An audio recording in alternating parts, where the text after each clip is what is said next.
bonjour dans la foulée des vidéos qui sont consacrées aux enseignements des témoins de Jéhovah.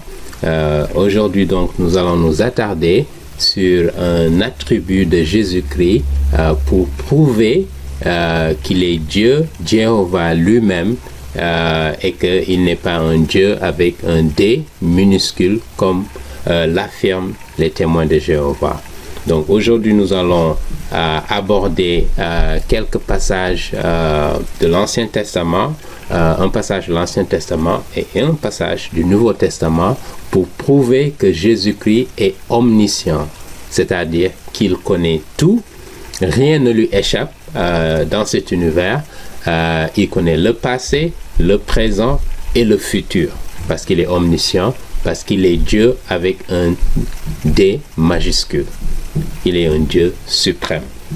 Donc nous allons ouvrir nos Bibles dans le livre du Jérémie, le prophète Jérémie, donc au chapitre 17, verset 10. Et comme nous l'avons dit dans nos vidéos précédentes, nous allons nous focaliser sur le site des témoins de Jéhovah pour recueillir justement ce que ces textes-là nous disent et à la lumière de ce que la Bible nous dit, nous allons confirmer justement que ces enseignements des témoins de Jéhovah relèvent d'une fausse doctrine.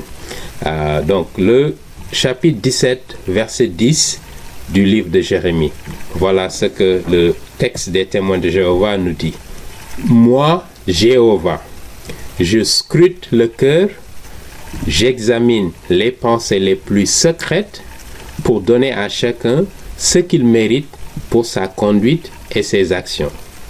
Donc, le texte affirme ici que Jéhovah, qui est le Dieu de cet univers, il sonde les cœurs, il sait exactement ce qui se passe dans votre cœur, tout ce que vous ferez, il le sait.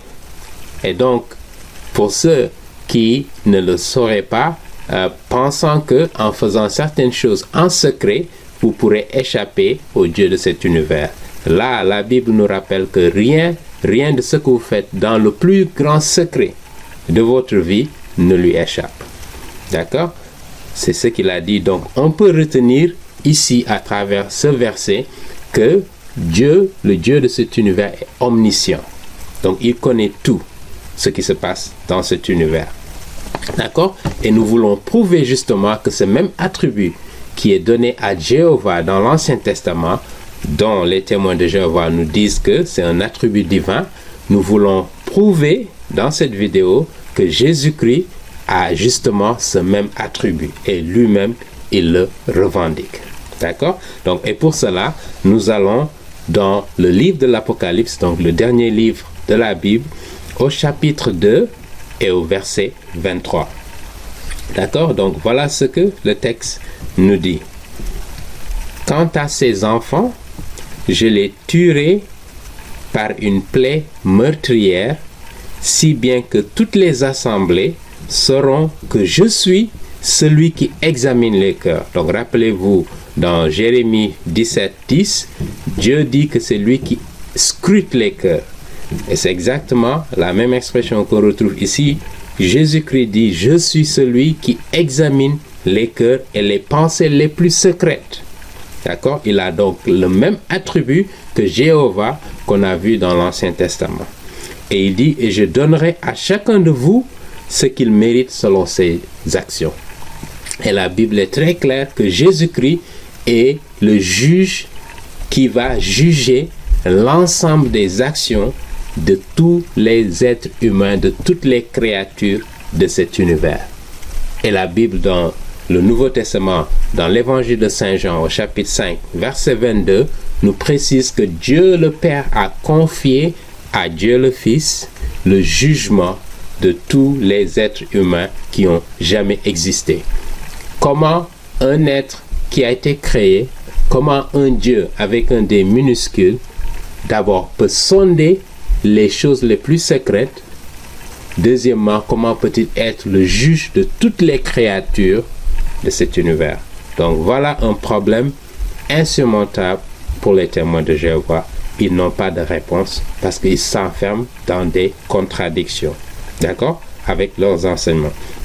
Et donc, pour confirmer d'abord que ici, dans ce verset 23 du livre de l'Apocalypse, justement, ça parle de Jésus-Christ, pour qu'on s'assure que on ne vienne pas nous dire que ça parle d'une autre personne ou ça parle de Jéhovah, le Père, Dieu le Père. Ça parle de Jésus-Christ ici. Et comment on le sait? Si vous remontez un peu au verset 18, donc le chapitre 2 de l'Apocalypse, voilà ce qui est dit à l'ange de l'assemblée de Thyatire. D'accord? Une des 7 églises justement dont parle l'Apocalypse au chapitre 2. Voici ce que dit le Fils de Dieu. Qui est le Fils de Dieu? Si ce n'est que Jésus-Christ. Celui qui a les yeux comme une flamme de feu et dont les pieds ressemblent à du cuivre fin. Voilà, donc voilà une confirmation que le verset 23 se réfère à Jésus-Christ qui parle dans le verset 18. D'accord? Et donc là, on a une preuve que Jésus-Christ est omniscient. Et s'il est omniscient, s'il est capable de sonder les cœurs, et si c'est lui qui va juger toute action que tout être humain va avoir sur cette terre, cela dit que Jésus-Christ est un Dieu avec un D majuscule, qu'il est le Dieu suprême de cet univers et que le dernier mot lui reviendra. Et encore une fois, si vous n'honorez pas le Fils, comme la Bible le dit, en lui donnant la caractéristique qu'il a, qui est une caractéristique d'un Dieu suprême avec un D majuscule, Dieu le Père ne vous honorera pas. Voilà ce que la Bible nous dit. Et donc un message que je lance aux témoins de Jéhovah: si vous rejetez la divinité de Jésus-Christ en affirmant qu'il est un Dieu qui a été créé, d'accord, d'abord on se demande comment un Dieu peut-il être créé. Ça veut dire qu'il n'est pas Dieu. S'il est créé, il est moins que Dieu, d'accord. Et donc tout ce qu'il affirme comme égalité dans les textes bibliques que nous avons vus et que nous verrons dans d'autres vidéos, soit il est le plus grand imposteur de cet univers, soit ce qu'il affirme est vrai.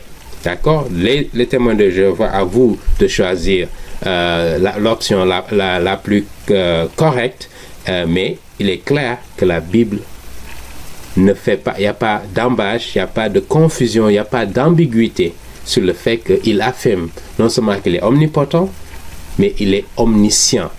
Et c'est lui le juge qui va juger l'humanité entière. D'accord? Donc là, on s'arrête ici et dans une prochaine vidéo, nous allons donner un autre exemple pour montrer que Jésus-Christ, il est Dieu avec un D majuscule. Il n'a jamais été créé. Il est venu sur terre alors qu'il était déjà Dieu. D'accord?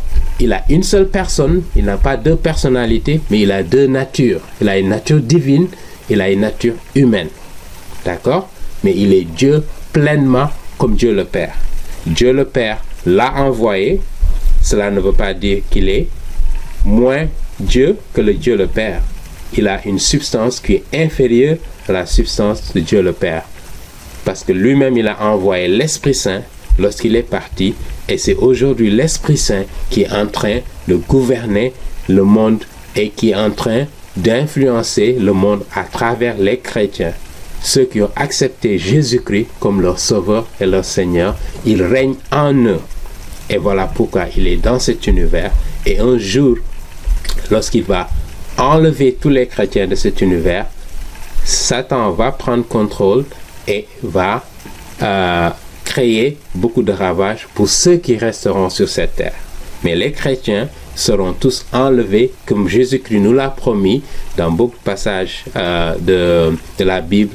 L'évangile de Saint Jean, chapitre 14, la première épître de Saint Paul aux Thessaloniciens, chapitre 4, verset 16, tous nous précisent que nous, chrétiens, nous quitterons cette terre. Et c'est Jésus qui nous a fait cette promesse, lui qui a envoyé l'Esprit Saint pour être là. Il a la même essence que l'Esprit Saint, la même essence que Dieu le Père. Et voilà pourquoi on appelle Dieu Elohim, un terme hébreu pour dire une pluralité divine, si vous voulez.